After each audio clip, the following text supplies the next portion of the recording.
What the hell is Kevin Durant doing? Honestly.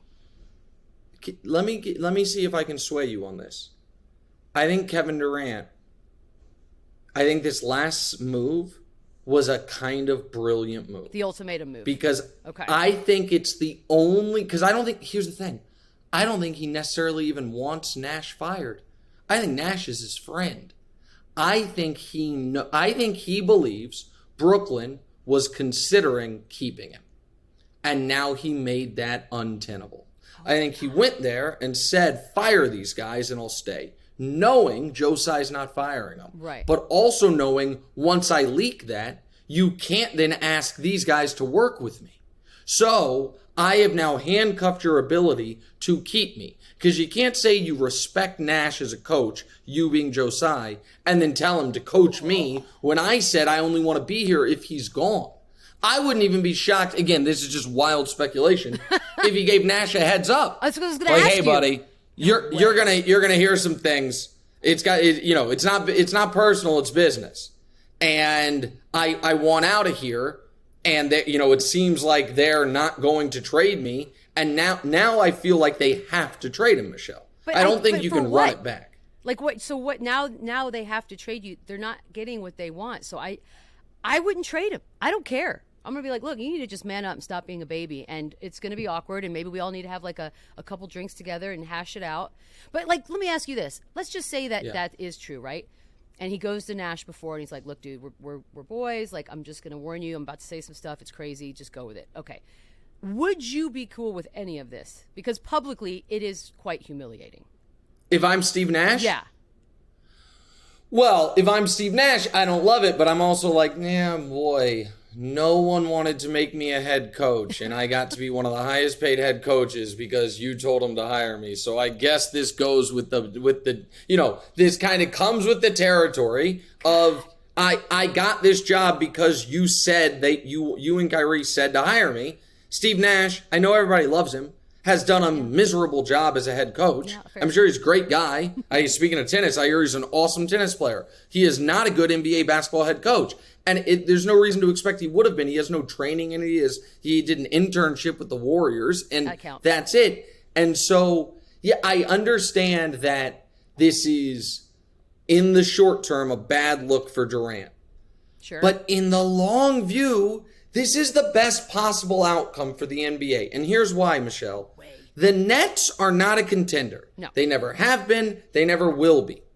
But by breaking them up, we unlock all these other contenders. Kevin goes to Boston, and they're awesome and really can compete with Milwaukee even if they're healthy. Kyrie, and I know you love this one, goes and reunites with LeBron. And oh my goodness, do we have KD versus LeBron? Boston versus the Lakers? We don't. Both teams gunning for banner 18? Oh, I think we do. That is good. Oh, my good. And do we have in the conference finals, do we have LeBron versus the Warriors again? But it's a fair matchup this time? Oh, we do. This is what everyone should hope for.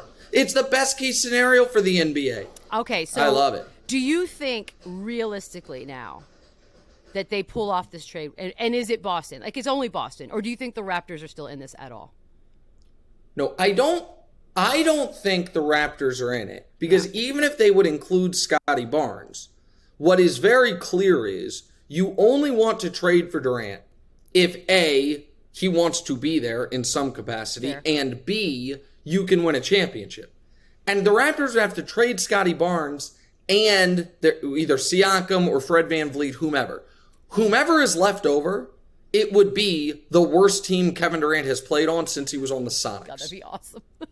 No, for real. But it'd be great. It would be the worst team. The trade that seemingly I'm the only person promoting, which I think is the best return the Nets could get and the best place for him to win, is New Orleans. Because I think Brandon Ingram plus one role player, you can pick who you want it to be, call it Larry Nance, and they have 30 first-round picks. They can give all the picks.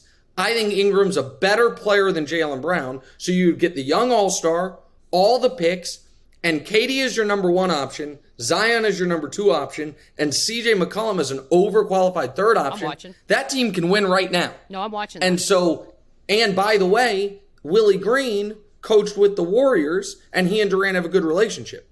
So, I actually like but this. nobody seems to like New Orleans except me. I mean, I think first it's a of all- top 5 American city. Oh, I think I love it. Eating, it's top 2 probably. Yep. It's probably New York, New Orleans, Chicago. If you're young, single, and rich, okay. So some of the most beautiful women in the world, amazing culture, amazing food. Yeah. I'd be a god, and I can get anywhere quickly. That's true too. I don't know. No, actually, I would watch this. Because that New Orleans team, when CJ got there, was really fun to watch through the end part of the season. Like, exciting, and you could see something was happening. Oh, my God, I'm all in on this idea. And what is Brandon Ingram? A poor man's Kevin Durant. Yeah, exactly. That's what he is. And he seems to be doing okay. He's okay. All right, I like this one better. No, okay, so this is the one thing I thought of when I woke up this morning. It's the first thing I thought of, which is weirdly it was. But if you could give Kevin Durant a truth serum right now, and be like, hey, of all of this stuff that you've done, because he's not a bad guy, he does great things, but he does a lot of weird stuff too that we question. If you could take all of the weird stuff back, because to me it feels like he's spiraling, and like now he's just doing more and more crazy things.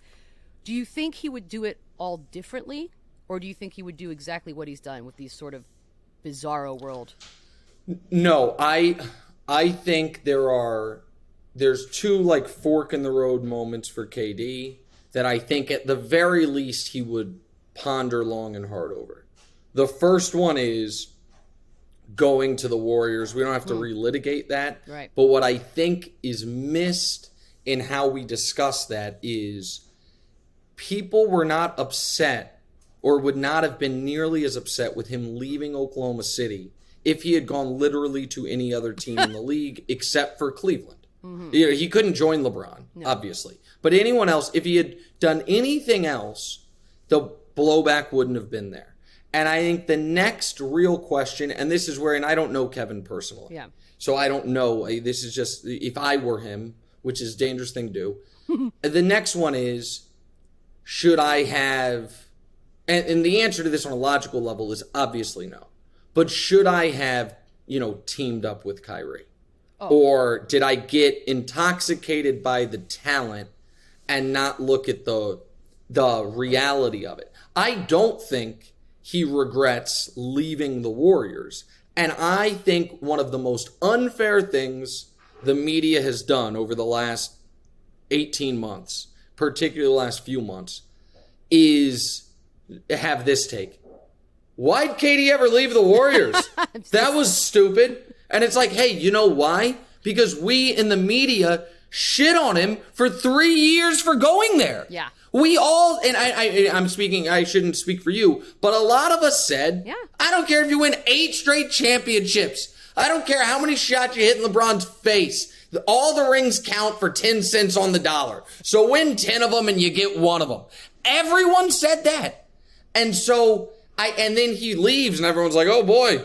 Sure seems like you could have won a lot more titles there. If I were him, I'd be like, you got to be fucking kidding me. Well, he is. He is saying that to all of us all the time. And so I don't blame him for leaving there. Right. I think, and I have made, listen, he has done a lot of things that intentionally or not are following in the blueprint of LeBron. But there's 2 things missing. One is he skipped the step that fixed all the hurt feelings for LeBron folks, which is the return and the win.